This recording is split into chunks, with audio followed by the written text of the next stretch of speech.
I'm sure you all saw the Super Bowl. Close game, talented young quarterbacks down to the last drive. In the end, there could only be one champ, so congrats to the LA Rams for lifting the Lombardi Trophy. But like all games, it wasn't without a little controversy. There was a missed pass interference call on the Bengals' big touchdown to start the second half. Maybe. Did they call a ticky-tack pass interference on the Bengals to set up the last Rams touchdown? Probably. These things can go either way, but they usually even out in the end. The officials had a good game. They let them play, which isn't always the case.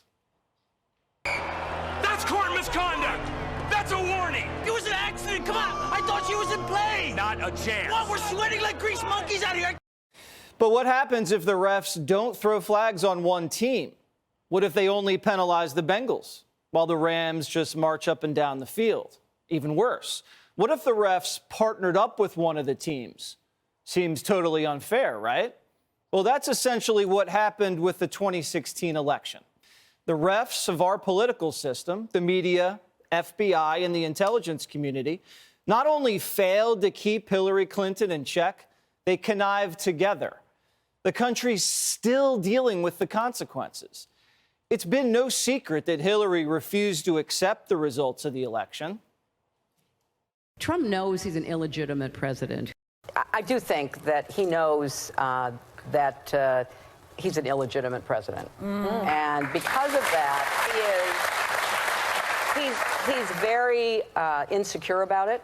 Look what he's trying to do now. I mean, part of the Ukraine scandal that is slowly coming to light is he's trying to figure out how to say, no, it wasn't the Russians, even though our intelligence community and everyone who's looked at this said, yeah, it was the Russians. He's trying to say, no, somehow it was, Obama, Hillary, whoever. Hillary's been unable to move on, and now we know why. She's just sticking with her story. You can't change an alibi. This weekend, special counsel John Durham dropped a bombshell report. They don't call her crooked for nothing. Durham's team filed in court, and if there was ever any doubt that Clinton was behind the Russia hoax, that's officially gone. Durham's documents show that Hillary Clinton hired people who hacked into Trump's home and office computers before and during his presidency and planted evidence that he colluded with Russia. Yeah, you heard that right. Hillary broke into a presidential candidate's computer server and a sitting president's computer server, spying on him. There, her hackers planted evidence, fabricated evidence connecting Trump to Russia, then fed that doctored material to the feds and the media. At first, she just did this to distract from her own email scandal. But then when Trump beat her, she used this hoax as an excuse for losing. This launched a criminal investigation aimed at taking down a sitting president. Hillary Clinton broke the law to frame Trump as a Russian traitor. The media, the so-called umpires of our democracy, went along with the frame job. For years, they backed up whatever lies Hillary was spewing about Donald Trump. The president is a Russian operative. This cloud about collusion with Russia will hang over him no matter where he stands. It does look like he's listening to Putin more than he is American intelligence. We're about to find out if the new president of our country is going to do what Russia wants. The presidency is effectively a Russian op.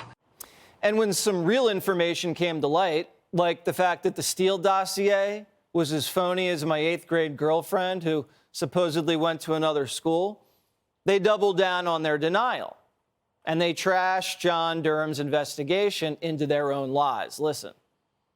The biggest scandal was when they spied on my campaign. They spied on my campaign. There's no real evidence of that. Of course there is. It's all over the place. Leslie, they spied on my campaign and they got caught. Donald Trump and William Barr promised that Durham would expose huge corruption, but he hasn't done that. Is apparently an ongoing, concerted Republican and pro-Trump project to try to turn the investigation of the Russia scandal into some kind of scandal itself. Oh, no. OK, wait till the Durham report comes out. And then nothing happens and they just move on to the next conspiracy theory. The media failed to police Hillary, the dirty cop of politicians, as she pushed an insurrection.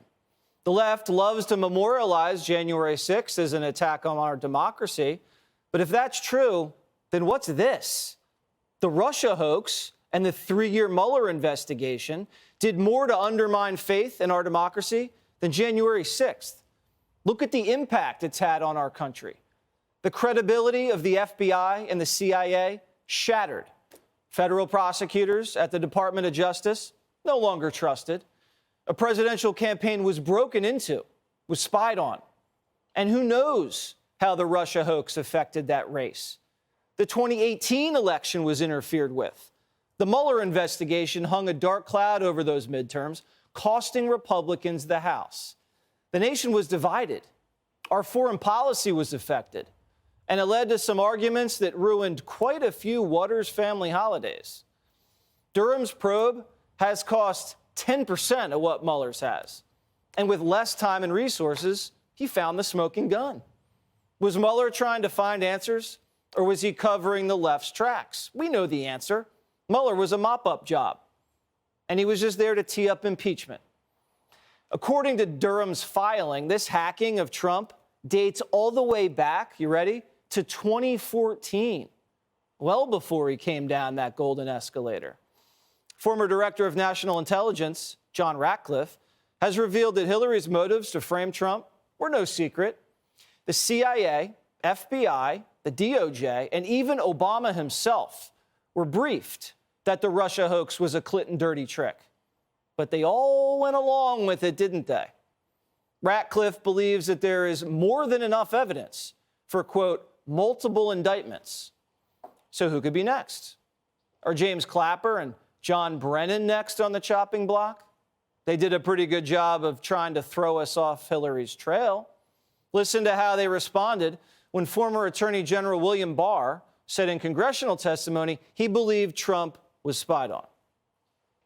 Well, I was very disappointed in what Attorney General Barr said today about spying when he was referring to the investigation that was predicated, certainly, and that the FBI was trying to understand exactly what the Russians were doing. I thought it was both stunning and scary. I was amazed at that and rather disappointed that the Attorney General would say such a thing. That, you know, the term spying has all kinds of negative connotations, and I have to believe he chose that term deliberately.